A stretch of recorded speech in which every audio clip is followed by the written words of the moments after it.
अगर आप हिस्ट्री में सिर्फ लड़ाई ढूंढते हो, सिर्फ दंगा देखते हो तो ये आपका गलती है, क्योंकि हिस्ट्री हम लोगों को लव, प्यार, मोहब्बत के बारे में भी हम लोगों को बताता है और इसीलिए हम लोगों को हिस्ट्री भी पढ़ना बहुत ज़रूरी रहता है। आज हम लोग जिस टॉपिक के बारे में बात करेंगे वो बहुत ही इंपॉर्टेंट और बहुत ही इंटरेस्टिंग टॉपिक है, वो है फ्रेंच रेवोल्यूशन।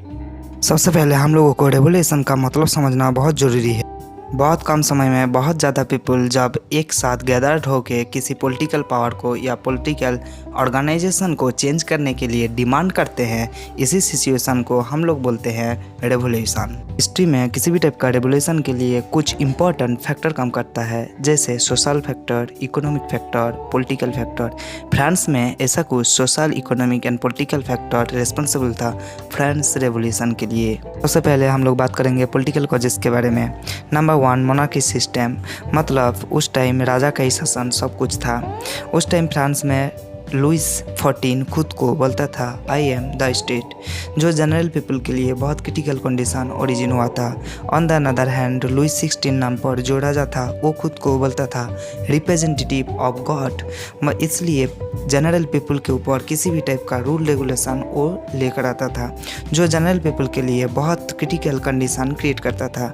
इसीलिए फ्रांस रेवोल्यूशन फ्रांस में ओरिजिन हुआ था। फ्रेंच रिवोल्यूशन के लिए इम्पोर्टेंट सेकंड पॉलिटिकल कॉजेस है lake of freedom of people, मतलब पीपल के पास फ्रीडम नहीं था। उस टाइम वोमेन सिटीजन को पैसिव सिटीजन के नाम पर जाना जाता था, क्योंकि वोमेन सिटीजन के पास किसी भी टाइप का वोटिंग पावर नहीं था। वोमेन सिटीजन के लिए हायर एजुकेशन का फैसिलिटीज़ नहीं था। वोमेन सिटीजन के लिए जॉब ट्रेनिंग का फैसिलिटीज़ नहीं था, जो वोमेन पीपल को बहुत ज़्यादा क्रिटिकल कंडीशन क्रिएट कर रहा था। इसीलिए फ्रांस में रेवोल्यूशन ओरिजिन करना या क्रिएट होना एक जनरल बात था। नेक्स्ट हम लोग बात करेंगे फ्रांस रेवोल्यूशन का इकोनॉमिक कॉजेस के बारे में। सबसे पहले आता है डिफेक्टिव फॉरेन पॉलिसी। किसी भी कंट्री का अगर economic policy and foreign policy अगर अच्छा नहीं होगा तो वो कंट्री का इकोनॉमिक जो बैकबोन है वो जनरली वीक हो जाएगा। ऑब्वियसली लुइस 15 के टाइम, मतलब 1715 से 1774 के बीच में डिफेक्टिव फॉरेन पॉलिसी के लिए इकोनॉमिक कंडीशन फ्रांस का बहुत वीक हो गया था। उस टाइम फ्रांस के साथ ब्रिटेन का 7 इयर्स तक लड़ाई चल रहा था, जिसके लिए फ्रांस का इकोनॉमिक कंडीशन और भी गिर गया था।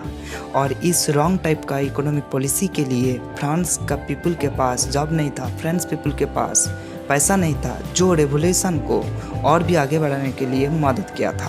फ्रांस रेवोल्यूशन के लिए नेक्स्ट इकोनॉमिक इंपॉर्टेंट कॉजेस है रॉन्ग टैक्स सिस्टम, मतलब फ्रांस में उस टाइम जनरली टैक्स कलेक्ट किया जाता था third estate group of people से।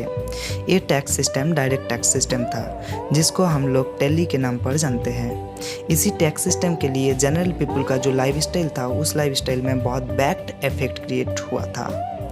जनरली ये टैक्स कृषक ग्रुप ऑफ पीपल से बहुत ज़्यादा अमाउंट में कलेक्ट किया जाता था और इसी टैक्स का पैसा से वो लोग कंज्यूम करते थे टबाको, साल्ट एट्सेट्रा, जिसलिए जनरल पीपल का लाइफ स्टाइल में बहुत बैड कंडीशन ओरिजिन हुआ था। ये फ्रेंच रिवोल्यूशन का एक इम्पॉर्टेंट कॉज था। नेक्स्ट फ्रेंच रिवोल्यूशन का इम्पॉर्टेंट कॉजेज है सोशल कॉजेस। सोशल कॉजेस में सबसे पहले आता है wrong division of the society.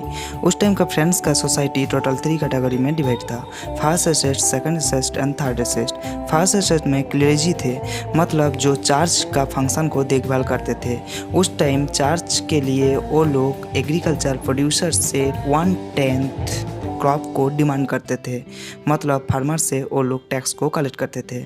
जो नोबिलिटी ग्रुप ऑफ पीपल थे, मतलब सेकंड एसेट में थे, वो लोग भी सोसाइटी का बहुत फंक्शन को इजीली गेन कर पाते थे, सोसाइटी का फैसिलिटीज़ को, अपॉर्चुनिटीज़ को वो लोग एंजॉय करते थे। वो लोग भी पेशेंट से, मतलब कृषक से वो लोग भी टैक्स कलेक्ट करते थे।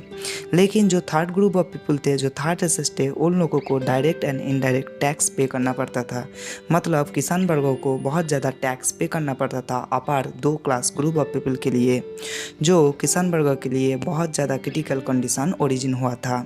इसीलिए फ्रेंच रेवोल्यूशन ओरिजिन होना एक जनरल बात था। फ्रेंच रेवोल्यूशन का एक इम्पॉर्टेंट सोशल कॉज था emergence of middle class group of people. 18th century में कुछ सोशल ग्रुप ओरिजिन हुआ था, जिसमें कुछ ऑथर थे, कुछ एडमिनिस्ट्रेटिव ऑफिशियल्स थे, कुछ फिलोसोफर थे। जो ग्रुप ऑफ पीपल सोसाइटी को और भी अच्छा और भी बेहतर बनाने के लिए कोशिश किए थे।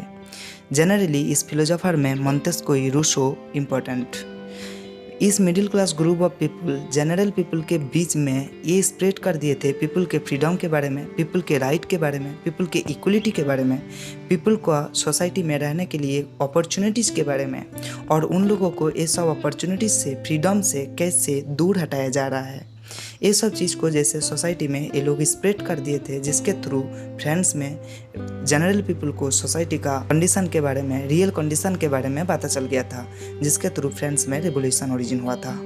अगर आप पैसा को इधर उधर खर्चा करना स्टार्ट किए हो तो अभी तुरंत बंद कर दो, क्योंकि फ्रांस में लुई 16 के टाइम फ्रांस का जो ट्रेजरी था वो पूरा जीरो हो गया था।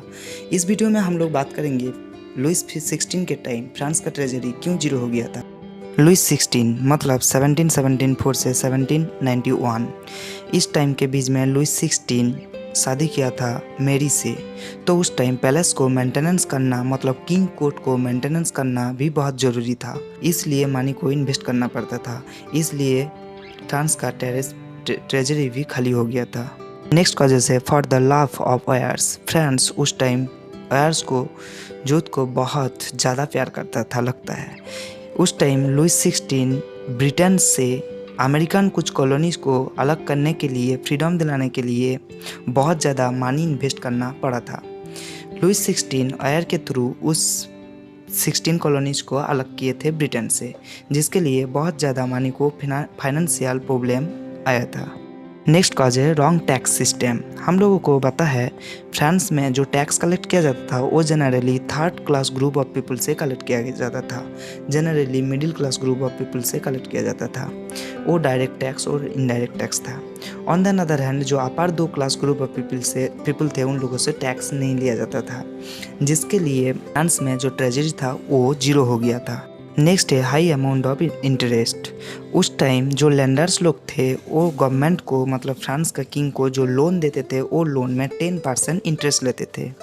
वो लोन चुकाने के लिए फ्रांस किंग को मतलब लुई 16 को बहुत ज़्यादा टैक्स पे करना पड़ता था, जिसके लिए फ्रांस का ट्रेजरी जीरो हो गया था। अगर आपको इस वीडियो अच्छा लग रहा है, आपको हर चीज़ इजीली समझ में आ रहा है, तो प्लीज़ चैनल को सब्सक्राइब कीजिए एंड बेल आइकन में प्रेस कीजिए। फ्रेंच रिवॉल्यूशन के टाइम कुछ इंपॉर्टेंट सिंबल बहुत पॉपुलैरिटी गेन किया था। उस इंपॉर्टेंट सिंबल एंड उसका वैल्यू के बारे में हम लोग बात करेंगे। जैसा द ब्रोकन चेन से फ्रीडम को रिप्रेजेंट करता है, मतलब स्लेवरी से मुक्त होना, इस चीज़ को रिप्रेजेंट करता है। Next the bundle of rods, इस चीज़ को मतलब एक रॉड को आप इजीली ब्रोकन कर सकते हो, लेकिन ये बंडल ऑफ रॉड को आप ब्रोक नहीं कर सकते हो। ये यूनिटी को रिप्रेजेंट करता है। नेक्स्ट है sceptres actually the power of autocracy के बारे में बताता है। नेक्स्ट है snake beating its tail to form a ring. इस टाइप का सिंबल एक्चुअली एटर्निटी का रिप्रेजेंट करता है, मतलब अनंत काल का रिप्रेजेंट करता है। मतलब किसी चीज़ का जब बिगिनिंग और एंड के बारे में कुछ बता नहीं रहता है, उसी को हम लोग क्या बोलते हैं, snake beating its tails form a ring. Next blue white and red, actually ये फ्रांस का नेशनल कलर्स था। इस कलर्स के थ्रू नेशनलिज्म को मतलब कंट्री के लिए कितना प्यार था उस चीज़ को रिप्रेजेंट किया जाता था। नेक्स्ट है रेड फ्रीजन कैप के थ्रू फ्रीडम को रिप्रेजेंट किया जाता है, मतलब स्लेव से फ्री हो जाना। नेक्स्ट है द विंग्ड वुमेन, एक्चुअली ये पावर ऑफ लॉ को बारे में बताता है। The law tablet actually represent करता है इक्वलिटी के बारे में, ये इक्वल जस्टिस के बारे में बात करता था। फ्रेंच रिवॉल्यूशन का नेक्स्ट जो इम्पोर्टेंट टॉपिक है उस टॉपिक के बारे में हम लोग नेक्स्ट वीडियो में बात करेंगे। Thanks for watching the video.